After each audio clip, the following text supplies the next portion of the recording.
Put my knee on her neck. I went George Floyd. Yeah, that's a tough lyric. Yo, what's going on? Welcome to the Sam Rigo podcast. I am Sam Rigo. Thank you for tuning in. Please like, comment, and subscribe to this channel. We want to make sure that we get to 6,000. We're so close, and we're going to get there by the end of this year. Yo, man, so first off, I want to say I'm not a big fan of Lil Yachty. I'm not the biggest fan of Lil Yachty. I think hip hop is like, a hip hop artist is, you kind of have to have character, wordplay, and flow. Lil Yachty got a lot of character. Lil Yachty, you know what I mean? He's cool. You know what I mean? He's cool. He dresses cool. His hair was cool at the time, like, and he's still like he's got a lot of cool things. His personality, you hear him talk, you're like, man, this guy's kind of cool. Wordplay, I like lyricism. Yachty, it's okay. It's enough. It's enough for the time. And then, where he loses me is flow, right? I don't know if it's because I play music and I like, the kind of artists I like, but Lil Yachty's flow, I just have never been able to get to it. And I know there's like that type of hip hop where like it's like a little bit behind and you act like you sound like you're catching up. Like that's a flow too. And a lot of people do that. Meek Mill had gotten like big off freestyles doing that, like being a little bit behind the pocket, right? But for the most part, like Yachty is like a little bit too much behind the pocket when he rap to me. You know what I mean? It ain't for me personally. It sounds like, he finishes recording and then like the engineer just takes his whole verse and just moves it back a little bit. That's how it come off to me. So he loses me there. His character's cool. His wordplay's enough. His flow, he don't really get me to listen. In fact, he had a song with YB a while back that I was like, okay, because I like YB. I like his energy. I like his flow. And then Yachty came on and just was behind it too much. I couldn't listen. So, but I'm a teacher, and a lot of people like it. All my students like him. He did a song called Poland a couple years ago. Kids love him. Kids love Lil Yachty. The younger kids love Lil Yachty. Cool, there's a space for him. So recently he puts out a snippet where he's in the studio and he's got his homies with him. And he's showing a new track. And, same thing. The character's there. He's dressed up cool. He's with his homies in the studio. The wordplay and the flow, here we go. He puts out this little snippet, and in the snippet it says, put my knee up on her back. I went George Floyd. Put my knee up on her neck. I'm sorry. Put my knee on her neck. I went George Floyd. Put my knee on her neck. I went George Floyd. Obviously, this is a reference to the murder by police of George Floyd, where the officer Derek Chauvin put his knee on George Floyd's neck for a long time. George Floyd said, I can't breathe. And then he died. Murdered. And that caused the riots. We don't need to revisit that. It went crazy. Stephen Jackson, who sees this snippet, he is like George Floyd police. Like if he sees any disrespect towards George Floyd, he's on you. I'm not the biggest fan of George Floyd of Stephen Jackson. They call him Stat. I'm not the biggest fan of him. I think he, conveniently chooses when to be gangster and when to not be. Who cares, right? That's just my opinion. Loved him as a ball player. I think he was great. And I like his podcast.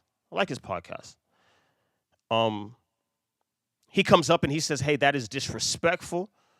And he goes at Yachty. What does Yachty do? Yachty then, according to Stephen Jackson, Yachty reaches out, apologizes to Steven Jackson. They hash it out behind the scenes. Steven Jackson takes the post down and says, hey, all is good. Shout out to him for handling like a man. And I like that. I don't think we need to be violent. I don't think we need to do that. I think somebody can have an opinion or they can say something, make a mistake. You can correct them and the person could apologize. Y'all could keep moving. A few weeks ago, I put up a video in poor taste. People reached out, said, hey, man, nah, that ain't it. That ain't it. You wrong. And that does more damage. For those of you who don't know, you follow me on IG. It's at Sammy Rigo. I made a post about Beyonce and the color. And, within an hour, I took it down. It went viral within an hour. 1 hour, it had 20,000 views, 1,000 comments in 1 hour. I took it down because I don't really want to be known as that. Yeah, I have an opinion, but I was wrong. And as a man with daughters and a man who sisters, a wife, mother, aunt, I don't need my input on that to go like that. I don't. That's not my space, right? It's not my space. That being said, Yachty apologizes. Steven Jackson checks him. Yachty apologizes. And the question I have for this, I have two questions actually. Number one, is he going to take those lyrics off that song? Is that song going to come out, right? Because I've heard O.J. Simpson references. I've heard Whitney Houston references. I've heard Michael Jackson references. All these people, are big in black community. They're big, but, people talk. People talk and people reference these guys in a negative way. Light-skinned friend looked like Michael Jackson. Dark-skinned friend looked like Michael Jackson. That really happened. Like that. Those are lyrics. Yeah. Heck, the clips, you go to their concert, the whole backdrop of the concert, like when Pusha T's rapping on So Be It, it's O.J. Simpson putting on the glove in the courtroom. People make Mike Vick references. People make all kind of references. And I don't know where, the George Floyd one is fresh and a lot has happened. And that was like one of the biggest social media moments. So I want to know, is Yachty going to take those lyrics off the song? Is the song going to still come out?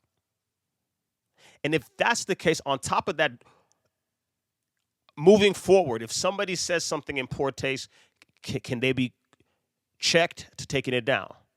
Right? A lot of artists don't talk for a reason. You ain't gonna hear Kendrick. He's gonna put his music out. He's gonna go away. If you don't like it, you don't like it. But I think Yachty's situation is different. This situation is different. Y'all let me know what y'all think. Is he gonna keep those lyrics? Should he keep those lyrics? And then in the future, can you just check an artist and take it down? Right? Me personally, you can't check me and make me take any content down. My friend in that one scenario a couple weeks ago told me, hey, listen, man, like a close friend of mine told me, hey, that ain't it. I listened, I took it down. There's no pride in this. That video could have went more viral. If it did that much in 1 hour, you can imagine how it would have went. But are artists going to now be doing that? I don't like that lyric. Take that down. The other question I have is, as black people, for a second, black people, do we owe it to each other as black people to be sensitive? What do I mean by that? Are there certain codes that we have to live by in creating art to where we're sensitive to each other? Do we have to filter ourselves for the sake of our blackness, the brotherhood, the sisterhood, the community? Do we have to censor ourselves in that way? And then what do you do if somebody's not necessarily in the community? Like they're just, they say all skin folk ain't kinfolk. What if you're just there and like, do you still operate by those rules? You let me know. I think this Yachty thing's interesting. Shout out to Yachty for apologizing. Shout out to Steven Jackson for checking him. And I'm just sitting back to see, do those lyrics come out? Does that song come out? And the greater question is, do we owe each other as black people to be sensitive? We'll find out. Put my knee on her neck. I went George Floyd. Yeah, that's a tough lyric.